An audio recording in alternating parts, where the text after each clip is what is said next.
कौन कह रहा है कि बीजेपी की सरकार फिर से आ रही है? प्रधानमंत्री खुद कह रहे थे। प्रधानमंत्री के कहने से होता है? प्रधानमंत्री तो 350 कह रहे थे, कितना आया? 240 आया ना, कम हो गया ना सीट, तो बिहार में और कम कर देंगे। बिहार में तेजस्वी जी के नेतृत्व में, जैसा कि मैंने कहा, 2020 में कुछ सीटों पे हमें हरा दिया गया। प्रशासन ने नीतीश कुमार के फोन पे, नरेंद्र मोदी के फोन पे कुछ सीटों पे हमें हरा दिया। इस बार हम वो कमी नहीं होने देंगे। 2020 में जो कमी रह गई थी, 25 में वो पूरी होगी और तेजस्वी जी की सरकार बनने जा रही है। कोई कुछ भी कह ले, कोई जंगल राज का इल्जाम लगा ले, और जो लोग जंगल राज का इल्जाम लगा रहे हैं उनको दिखाइए मुजफ्फरपुर रेप पीड़िता के साथ क्या हुआ, सीतामढ़ी में क्या हुआ, नवादा में क्या हुआ, मोतिहारी में क्या हुआ, यहाँ आरा में क्या हुआ, जगदीशपुर में क्या हुआ। उनको दिखाइए जंगल राज क्या होता है। जहाँ हत्याएं हो रही हैं, जहाँ बेटियों का बलात्कार हो रहा है, पीएमसीएच में 4 घंटे तक इलाज के अभाव में बेटी एम्बुलेंस में बैठी रह जा रही है, लेकिन उनको सुनने वाला कोई नहीं डॉक्टर है, कोई सुपरिटेंडेंट नहीं है। और स्वास्थ्य मंत्री से आप जवाब पूछे तो वो बंगाल पे बात करते हैं। स्वास्थ्य मंत्री की कोई जवाबदेही नहीं, मंगल पांडे की कोई जवाबदेही नहीं, बेटी यहाँ पे मर गई पीएमसीएच में आप इलाज के अभाव में। तो वो सरकार जो बिहार के युवाओं को, छात्रों को नौकरी और रोजगार नहीं दे सकती, बिहार की जनता को सेवा और सुरक्षा नहीं दे सकती, जो सुशासन का राज स्थापित नहीं कर सकती, जिसका काम केवल अधिकारियों को टाइट करके बिहार की जनता को लूटना है, उस सरकार को हम लोग बदलने जा रहे हैं। इस भ्रष्टाचारी सरकार का अंत बिहार के युवा, बिहार के छात्र करेंगे। और आज पटना के बापू सभागार में तेजस्वी जी की अगुवाई में वो बिगुल फूंक दिया गया है। क्या लग रहा है सर, क्या होगा? तेजस्वी यादव यहाँ आए थे, गर्मजोशी से भाषण मिली है, क्या युवा इस बार? आप तो मीडिया के पर्सन है, आप देखे होंगे कि हॉल में बैठने का जगह नहीं था। इस हॉल को भरने में अच्छे लोगों की हालत खराब हो जाती है, नीचे का फ्लोर भी नहीं भरता है। और आज बापू सभागार में देखे कि एक भी सीट नहीं खाली था, हजारों लोग खड़ा है, हजारों लोग बाहर है। तो ये संदेश साफ है कि युवा इस बार परिवर्तन करने जा रहा है। सबसे बड़ा युवाओं का एक मुद्दा है जो डोमिसाइल नीति का मुद्दा है, जो नीतीश कुमार इस बार जो बहाली हुई उसमें बहुत सारे लाखों लोग बाहर के राज्य के लोग नौकरी करने आ गए। यहाँ के आप जान ही रहे हैं कि पलायन का क्या हालत है। यहाँ के लोग कोई गुजरात कमा रहे हैं, कोई बंगाल कमा रहे हैं, कोई कहीं और कमा रहे हैं, लेकिन यहाँ के लोगों को रोजगार न देकर बाहर के लोगों को यहाँ भर दिया गया। तो डोमिसाइल नीति सबसे बड़ी युवा के मुद्दा है। दूसरा सबसे बड़ा, तेजस्वी जी बोले कि जो फॉर्म भरने में फीस लगता है उस फीस को माफ किया जाएगा, युवा आयोग का गठन किया जाएगा। तो युवाओं की जो भी मांग है, युवाओं की जो भी कमी है, जो अन्य सरकार द्वारा पूरी नहीं की जाएगी, उस पर तेजस्वी जी बात कर रहे हैं। उसके लिए तेजस्वी जी युवाओं के नेतृत्व की बात करें कि हमें नेतृत्व दीजिए, हम आपके हर मुद्दों को हर सवाल का जवाब देंगे, आपका हर कार्य करेंगे। इसीलिए युवाओं में जोश है। और जब युवा ठान लेता है तो कोई भी सरकार नहीं बचती है। जब आप पहले भी इतिहास में देख चुके हैं कि युवा ने जब ललकारा है तो सरकार बदल गई है। प्रधानमंत्री तो कह रहे हैं कि मोदी को हमेशा जो है बिहार ने नवाजा है, फिर इस बार आप लोग सरकार बनाइए एनडीए का। अरे कितना बार आप ठगाइएगा, कितना बार जुमला के फिर में आ जाएगा। सब लोग समझ गया, 400 पार का नारा लगा रहे थे ना, 240 पर आ गए ना। इस गठबंधन के सहारे सरकार चल रही है, बैसाखी के सहारे। तो इस बार बिहार में उनकी सरकार नहीं बनने वाली है, बिहार में इस बार तेजस्वी जी की सरकार बनने वाली है। और कितना जुमला दिए कि पटना, नीतीश कुमार जी का मांग था कि बिहार को विशेष राज्य का दर्जा दिया जाए, वो भी ना दिया। सेंट्रल यूनिवर्सिटी का मांग किया गया कि पटना यूनिवर्सिटी को सेंट्रल यूनिवर्सिटी का दर्जा दिया जाए, वो भी दर्जा नहीं दिए। तो बिहार को छलने का काम किए हैं। दरभंगा एम्स देख ही रहे हैं, एयरपोर्ट सिर्फ कागजों पर बन रहा है, कागजों पर प्लेन उड़ रहा है, कोई काम नहीं हो रहा है। अभी हाल में देख रहे हैं कि पीएमसीएच में जो घटना हुई, कितना शर्मनाक घटना है कि कोई रेप पीड़िता इलाज के बिना मर जाती है। और मंगल पांडे जी बीजेपी प्रदेश अध्यक्ष, शायद बीजेपी का, वो वहाँ बंगाल में कुछ अधिकार वहाँ पे बैठ के मीटिंग कर रहे हैं। उनको तो इस्तीफा दे देना चाहिए था, नैतिक रूप से इस्तीफा दे देना चाहिए था मंगल पांडे जी को। लेकिन बिहार की जनता देख रही है, बिहार की युवा देख रही है। इतने लोग युवा जब जुटे हैं आह्वान पे, तो समझिए कि इस बार युवा सरकार बदल देगी। सम्राट चौधरी मुखर होकर कह रहे हैं कि टैटू बनवा लेना चाहिए तेजस्वी यादव को।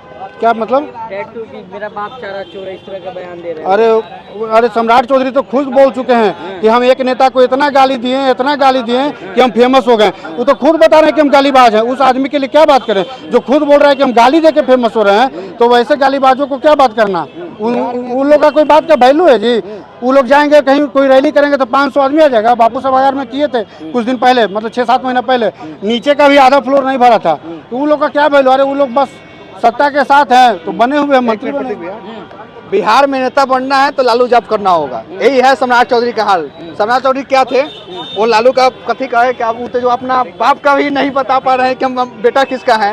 वो तो क्या कहने वाला बात बहुत नहीं कहेंगे।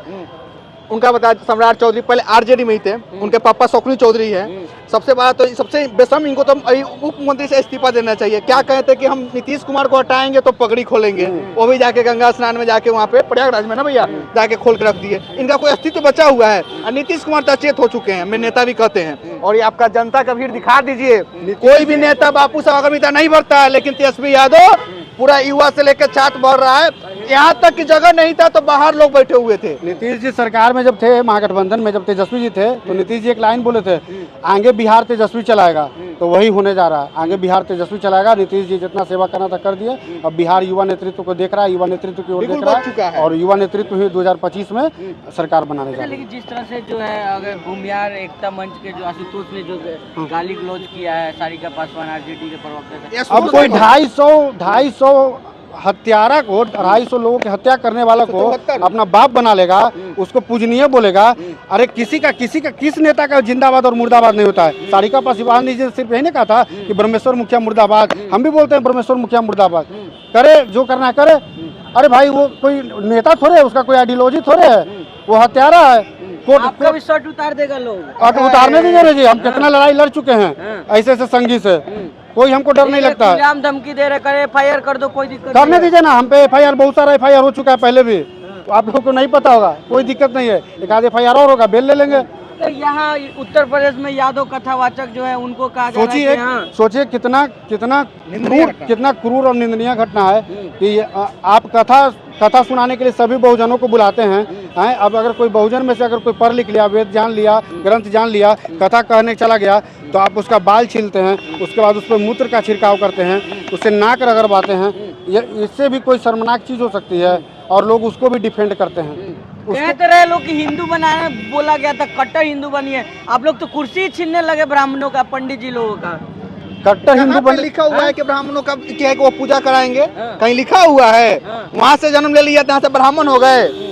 सबसे बड़ा ये है कि पखंडी सरकार है, ये सब राजनीतिक है कि पिछड़ा आगे क्यों बढ़ रहा है। लेकिन बता दें 90% हम लोग हैं, हम लोग जग चुके हैं। इस सरकार को उठा कर फेंकेंगे और बिहार से ही शुरुआत हो गई। बता देते तेजस्वी तो मुख्यमंत्री बनेंगे, यहाँ से बिल्कुल बच चुका है।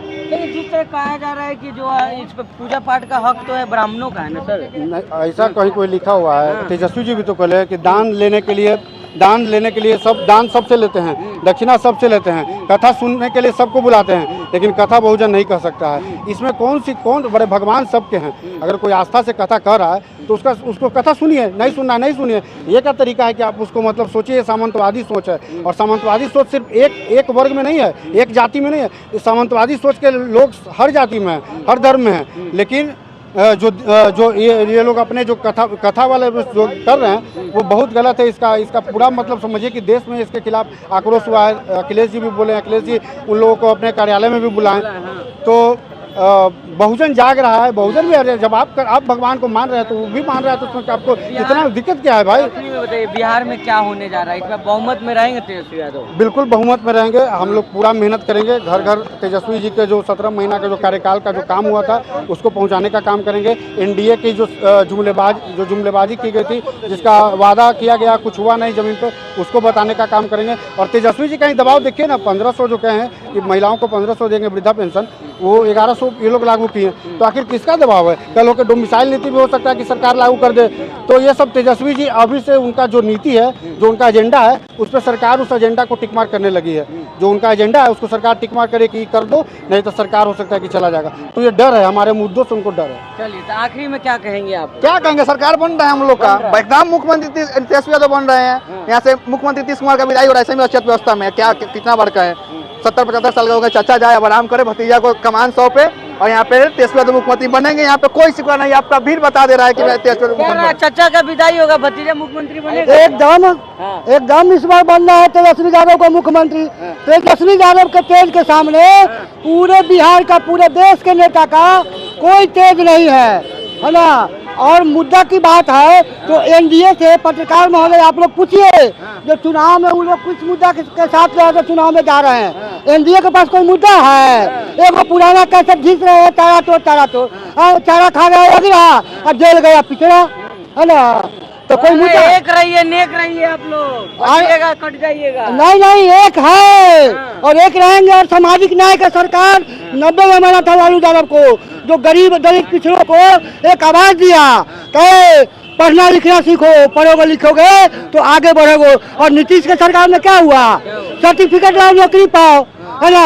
एक मैडम बहाली हुई है और वो गई BRC पर, तो उनसे आया पूछा कि बोलिए कबूतर के क्या टांग, तो 4 टांग। और लालू यादव जो शिक्षक को बहाली किया, क्या ऐसा ही शिक्षक को बहाली किए, वो तो कंपटीशन में बहाली किए। लालू यादव को शिक्षक बहाल किया जाए, को नगण्य कर दिया जाए तो बिहार में शिक्षा चौपट हो गया है ना। कहा गया है, कहा जा रहा है कि क्या करिएगा इस बार आप लोग? इस बार एकदम तेजस्वी जी का बोल देखे नहीं है, ये भाड़ा का लोग है, भाड़ा पर आते हैं। कहता है प्रधानमंत्री जी का सभा था, आंगनबाड़ी दीदी को, सहायिका को, आशा को कहा कि ड्रेस बदल के आओ, है ना, अब भीड़ जुटाओ। ऐसा है, देख रहे हैं एकदम 200 पार तेजस्वी सरकार।